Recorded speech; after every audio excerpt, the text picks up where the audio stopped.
Beverly Hills, the homes are opulent and buildings hold history.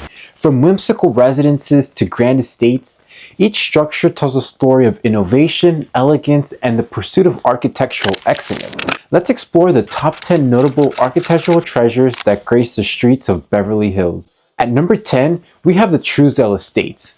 The Trousdale Estates is a prestigious neighborhood in Beverly Hills located in the foothills of the Santa Monica Mountains. It was developed in the 1950s by Paul Trousdale. Originally a part of the Doheny Ranch, Trousdale Estates was envisioned as an exclusive enclave for affluent homeowners seeking privacy, elegance, and panoramic vistas. One of the defining features of Trousdale Estates is its mid-century modern architectural style, which became synonymous with the era's glamour and sophistication. Many of the homes in the neighborhood were designed by world-renowned architects such as Wallace Neff, Richard Dorman, and Frank Lloyd Wright. In addition to its architectural significance, Trousdale Estates has long been a magnet for celebrities and high-profile individuals such as Elvis Presley, Justin Bieber, Lionel Richie, and many more seeking a retreat from the Hollywood hustle. At number 9, we have the Greystone Mansion and Garden. The Doheny Estate has a rich and storied history that intertwines the Doheny family and the city of Beverly Hills. The two-door revival estate designed by architect Gordon Kaufman was built in the 1920s as a gift from oil tycoon Edward L. Doheny to his son Edward Ned Doheny. In 1965, the city of Beverly Hills purchased this architectural gem, and in 1971,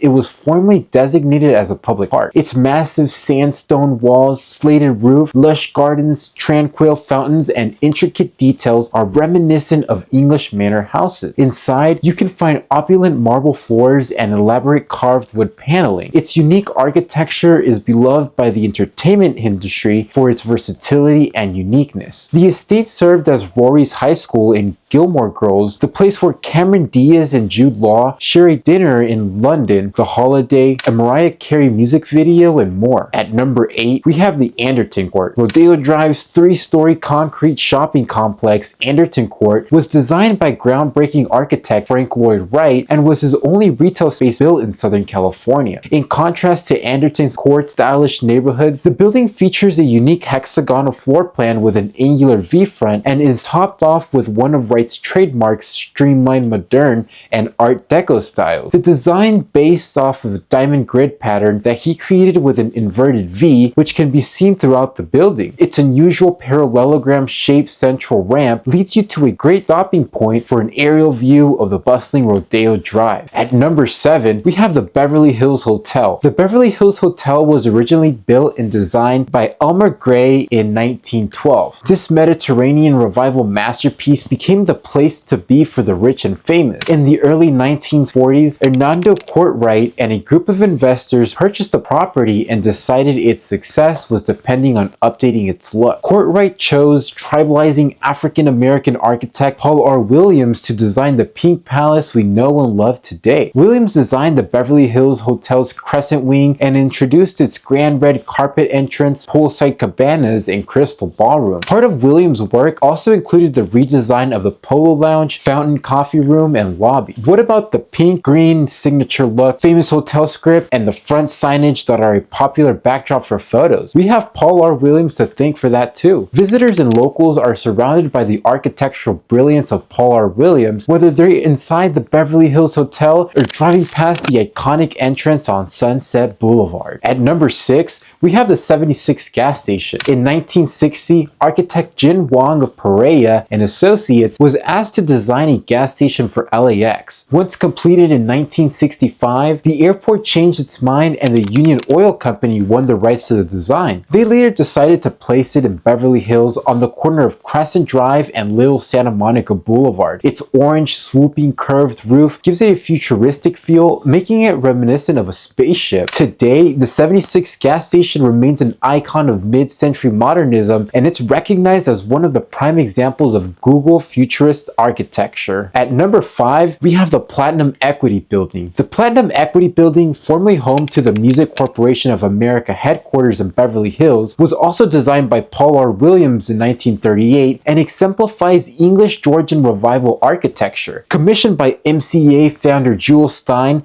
the complex at 360 North Crescent Drive aimed to transform MCA's image from its origin to an elite establishment. The design features classical elements such as green shutters, portico, and ornate gardens. The campus grounds provided a residential feel, while the main building contained over 30 offices, a radio station, and even a hidden bar. The interior details such as the sculpted moldings and paneling encouraged the home ambiance Stein was looking for. At number 4, we have the Manufacturers Bank. In Beverly Hills, you might pass the striking building with the stacked white arches and 9720 Wilshire Boulevard. Completed in 1962, this 8-story building designed by modernist architect Edward Durrell Stone now serves as a bank. The high-rise, often described as Venetian modern, features a concrete screen of repeating arches complete with a front plaza and dramatic circular fountain. A recent renovation by Montalba Architects replaced the original fountain and enhanced the building's plaza, lobby, basement, adding a light well and a sunken garden. The lobby honors the building's mid-century origins with walnut paneling and terrazzo flooring. Meanwhile, the sunken garden's tree and grass encircle the building and emphasize its form. At number 3, we have the Witch's House. One of the best and most unusual examples of set designers' influence on Beverly Hills architecture is the Spadina House, also known as the Witch's House. Built in 1921 for the silent film company Willott Studios in Culver City, the building originally served as offices and dressing rooms for film production. When the studio closed, the Spadina family moved the home to its current location in Beverly Hills, where it has been since 1934. This home became the epicenter of the storybook style, inspired by illustrations from old books, and remains one of the only handful still standing in the city. The dropping roof and the fanciful garden give it a spooky look, making it a popular stop for Halloween trick-or-treaters. At number 2, we have the Beverly Hills City Hall and Civic Center. Designed by Williams J. Gage and Harry G. Coroner, in the 1930s, Beverly Hills City Hall is a striking example of Spanish Revival architecture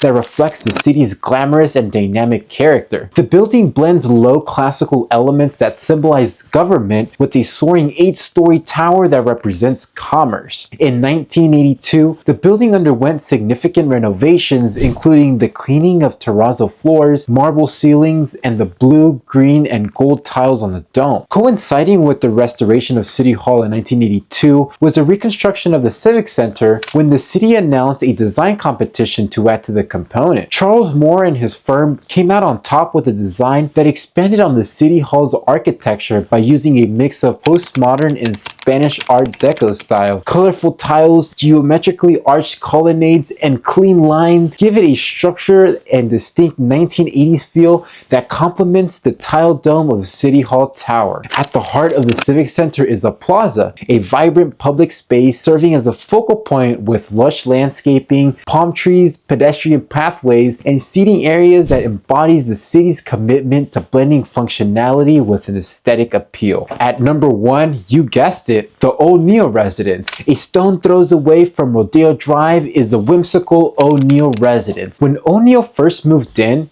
it was a simple Spanish-style structure, but he didn't want to blend in with the rest of Beverly Hills. Instead, O'Neill set out to develop his wonderland that would be influenced by the work of Spanish architect Antonio Gaudí and Salvador Dali surrealism. This home appears as if though it is straight out of Alice in Wonderland and boasts 5 bathrooms and 6 bedrooms. You might even recognize the home from the popular television show Beverly Hills 90210 in the episode The First Time, when Brandon Walsh shows his former girlfriend Cheryl around Beverly Hills and they drive past the home. With many more gems, that concludes the top 10 most notable architectural treasures in the city. Thank you for watching, and we hope to welcome you to Beverly Hills someday soon.